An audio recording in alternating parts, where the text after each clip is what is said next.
ನಮಸ್ಕಾರ ವೀಕ್ಷಕರೇ, ಕನ್ನಡ ನಾಡು ಸುದ್ದಿಗೆ ಸ್ವಾಗತ. ನವಲಗುಂದ ಶಿಕ್ಷಣ ಇಲಾಖೆ ಪರವಾನಗಿ ಇಲ್ಲದೆ ಅನಧಿಕೃತ ಟ್ಯುಟೋರಿಯಲ್ ನಡೆಸುತ್ತಿರುವ ಪಟ್ಟಣದ ವಿದ್ಯಾಜ್ಯೋತಿ ಟ್ಯುಟೋರಿಯಲ್ ಶಾಲೆಯ ಪರವಾನಗಿಯನ್ನು ರದ್ದುಗೊಳಿಸಬೇಕೆಂದು ಆಗ್ರಹಿಸಿ ಸೋಮವಾರ ಕರುನಾಡು ವಿಜಯ ಸೇನೆ ಪದಾಧಿಕಾರಿಗಳು ಅಹೋರಾತ್ರಿ ಪ್ರತಿಭಟನೆ ನಡೆಸಿದ್ದಾರೆ. ಇಂದು ಕರ್ನಾಟಕ ದಲಿತ ಸಂಘರ್ಷ ಸಮಿತಿ ಪದಾಧಿಕಾರಿಗಳು ಪ್ರತಿಭಟನೆಗೆ ಬೆಂಬಲ ಸೂಚಿಸಿದರು. ಈ ಸಂದರ್ಭದಲ್ಲಿ ಜಿಲ್ಲಾ ಅಧ್ಯಕ್ಷ ಕುಮಾರ್ ಲಕ್ಕಮ್ಮನವರ್, ಪ್ರಕಾಶ್ ಗೊಂದಲೆ, ನಿಂಗಪ್ಪ ಕೆಳಗೇರಿ, ರಮೇಶ್ ಮಾದರ್, ರವಿ ಹುಣಸಿಮರ, ಶಿವು ಪೂಜಾರ್, ಮುತ್ತು ದೊಡ್ಮನಿ, ಶಿವು ನಾಯ್ಕರ್, ಕಾರ್ತಿಕ್ ಸೌದತ್ತಿ, ರವಿ ಗಡ್ಡಿ, ವಿಠ್ಠಲ್ ಸೆಲ್ಯಪ್ಪನವರ್, ಪ್ರಜ್ವಲ್ ತೇಲಿ, ಶಿವು ಹೆಬ್ಬಾರ್, ಶರತ್ ಬಸವಂತಕರ್ ಇತರರು ಉಪವಾಸ ಸತ್ಯಾಗ್ರಹ ತಪ್ಪೈತಿ ಅಂತ ರದ್ದು ಮಾಡ್ರಿ ಅಂತ ಬರೆದು ಕೊಟ್ಟು ಹೋಗೋ ಮಟ್ಟನು ನಮ್ಮ ಉಪವಾಸ ಸತ್ಯಾಗ್ರಹ ನಾವು ಬಿಡಂಗಿಲ್ಲ, ಮುಂದುವರಿಸ್ತೇವೆ. ನಾವು ಎಲ್ಲಾ ವರದಿಯನ್ನು ಕೊಟ್ಟಿದ್ದಾರೆ.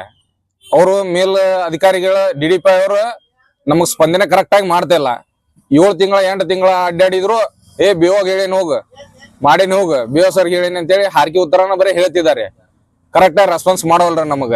ನಾವು ಬೆಳಿಗ್ಗೆ ಹೋಗಿ ಕುಂತೀವಿ ಅಂತಂದ್ರ ಹೊರಗಡೆ ಹೋದ್ರಂತಂದ್ರ ಬರಂಗ ಇಲ್ಲ. ಅವ್ರು ಸಾಯಂಕಾಲ ಬರ್ತಾರ, ಬಂದ್ರು 2 ಮಾತು ಮಾತಾಡ್ತಾರ, ನಾಳೆ ಮಾಡ್ತಾನ ತಗೋರಿ ಅಂತಂತಾರ, ಮತ್ತ ನಾಳೆಗೂ ಅದ ಕೆಲಸನ ಮಾಡ್ತಾರ ಅವ್ರು.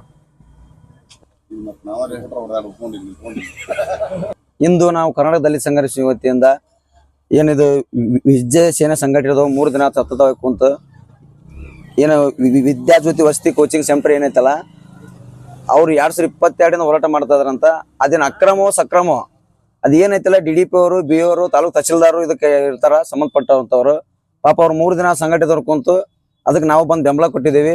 ಈಗ ನಮ್ದೇನು ಒತ್ತಾಯ ಅಂತಂದ್ರ ಆದಷ್ಟು ಬೇಗ ಪೊಲೀಸ್ ಇಲಾಖೆದವರು, ತಹಶೀಲ್ದಾರ್ ಅವರು ಇದು ಸಂಬಂಧಪಟ್ಟಂತವ್ರನ್ನ DDP ಬರ್ಬೇಕು. ಇಲ್ಲ ಅಂತ DC ಅವ್ರು ಬರ್ಬೇಕು. ಅದಕ್ಕೇನ್ ತೊಂದ್ರೆ ಇಲ್ಲ. ಅವ್ರು ಬಂದ್ ನಡೀತಿ. DC ಅವ್ರು ಬಂದ್ರು ಬಂದ್ ಮನಿ ತೊಗೊಂಡು ಹೋಗ್ಬೇಕು. ಯಾಕಂದ್ರೆ 3 ದಿನ ಉಪವಾಸ ಪಾಪ ಕುಂತಾರ ಅವ್ರ. ಅದಕ್ಕೆ ನಾವು ಸಂಘಟನೆ ಎಲ್ಲರೂ ಒಂದಾಗಿರ್ತೀವಿ. ಅದಕ್ಕೆ ಮತ್ತೆ ನಮ್ ಸಂಘಟನೆ ಬೆಂಬಲ ಕೊಡ್ರಿ ಅಂತೇಳಿ ಅದಕ್ಕೆ ನಾವು ಬಂದು ಬೆಂಬಲ ಕೊಟ್ಟಿದ್ದೀವಿ. ಈಗ DDP ಅವ್ರು ಬಂದು ಮನವಿ ತಗೊಂತಾರೋ, ಯಾರು ಬರ್ತಾರ DC ಅವ್ರು ಬರ್ಬಿಟ್ರೆ ನಾವು ಇಲ್ಲೇ ಕುಂದಿರ್ತೀವಿ ಇವತ್ತು.